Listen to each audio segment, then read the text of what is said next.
এখনকার সমাজে মৃত ব্যক্তি মারা গেলে 4 দিনে 40 দিন পর তার ওয়ারিসরা খানার আয়োজন করাটা বাধ্যতামূলক করে নিলে টাকা না থাকলেও ধার করে করতে হয়, এটা কি জায়েজ আছে কিনা? ভাই, এই মাসআলার উত্তর সবচেয়ে বেশি দিতে হয় বাংলাদেশের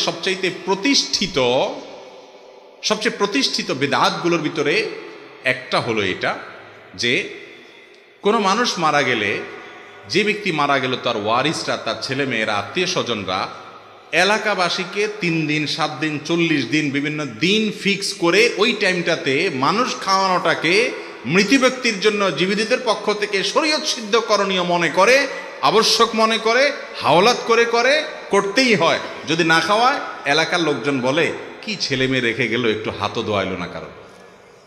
ঠিক না ঠিক? ভাই, আপনার হাত কি আল্লাহ তাআলা প্যারালাইজড করছেন নাকি আরেকজন দোয়া দিতে হবে? কেমন কথা এটা? আপনার হাত আপনি দেবেন, আরেকজন হাত দোয়াবে কেন? তার মানে খাওয়াইলো না, তাই না? ভাইরা আমার, ইসলাম আমাদেরকে বলেছে কোনো মানুষ মারা গেলে, যে মারা গেল তার ওয়ারিসদেরকে এলাকাবাসী খাওয়াবে। তার ওয়ারিসদেরকে কারা খাওয়াবে? এলাকাবাসী খাওয়াবে। এটাই সুন্নত, নবী সাল্লাল্লাহু আলাইহি ওয়াসাল্লাম নির্দেশ করেছেন। আর আমরা কি করি? আমরা খাওয়াই।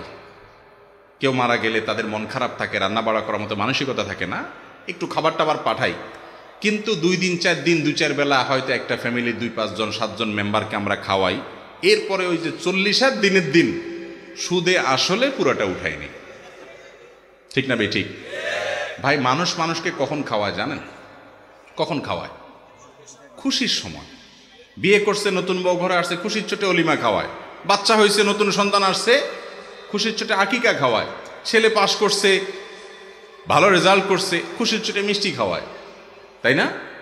যত খাওয়া খাওয়ির ব্যাপার স্যাপার আছে, এগুলা কখন খাওয়ায় মানুষ? খুশি হলে।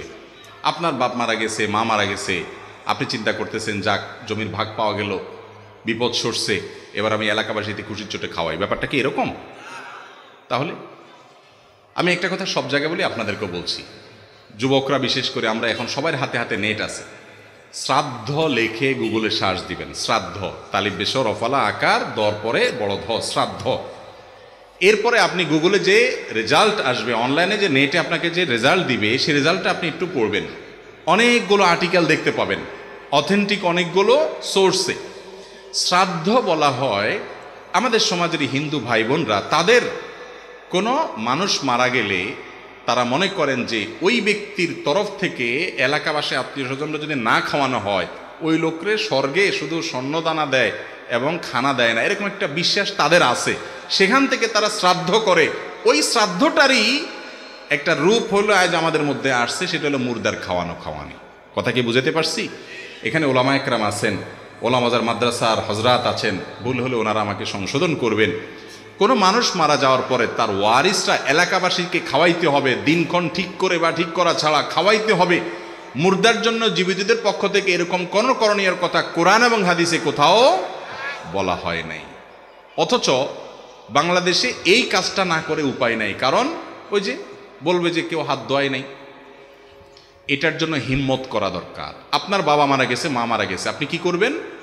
গরিবের বাসায় খাবার পৌঁছে দেন, কোনো দিনক্ষণ ছাড়া চাউল কিনে দেন, বাজার করে দেন, অথবা এমনি টাকা পয়সা দেন। কোনো স্থায়ী কাজ করেন, একজনকে একটা টিউবওয়েল কিনে দেন, একজনকে একটা সেলাই মেশিন কিনে দেন, একটা রাস্তা একটু ঠিক করে দেন, একজন গরিবকে কিছু নগদ টাকা দেন, একটা মাদ্রাসায় কিছু টাকা দান করেন, ইয়েতিমখানায় কিছু টাকা দেন, একটা মসজিদের কিছু করে দেন। আপনার ওই বাবার পক্ষ থেকে, মার তরফ থেকে তিনি সব পাবেন। কিন্তু আপনি ভিন্ন ধর্মের মানুষের ধর্মীয় সংস্কৃতিকে একজন মুসলমান হিসাবে গ্রহণ করতে পারেন না। শরীয়ত যেখানে যে ব্যক্তি মারা গেছে তার ওয়ারিসদেরকে খাওয়াইতে বলছে, সেখানে তাদের কাছ থেকে এলাকাবাসী খাওয়া এটা জায়েজ নাই। নাম দেয় গরিব খাওয়ানি, গরিব খাওয়ানি। আসলে কিসের গরিব খাওয়ানি? খাওয়ার সময় বলে, এই গরিবরা একটু দূরে থাকো, চেয়ারম্যান সব খেয়ে নেক, তারপরে বা তোমরা আস। এটা কি গরিব খাওয়ানি হলো? এটা গরিবের নামে বড়লোক খাওয়ানি হইল। এটা কখনো ইসলাম আমাদেরকে নির্দেশ করে না। এটার বিরুদ্ধে আমাদেরকে সমাজে মানুষের মধ্যে সচেতনতা তৈরি করতে হবে যে কোনো মানুষ মারা গেল, বেচারারা পেরেশান, কয়দিন যাইতে না যাইতে এলাকায় মানুষ খাইতেছে, মানুষের বিয়ে হইতেছে সেখানে।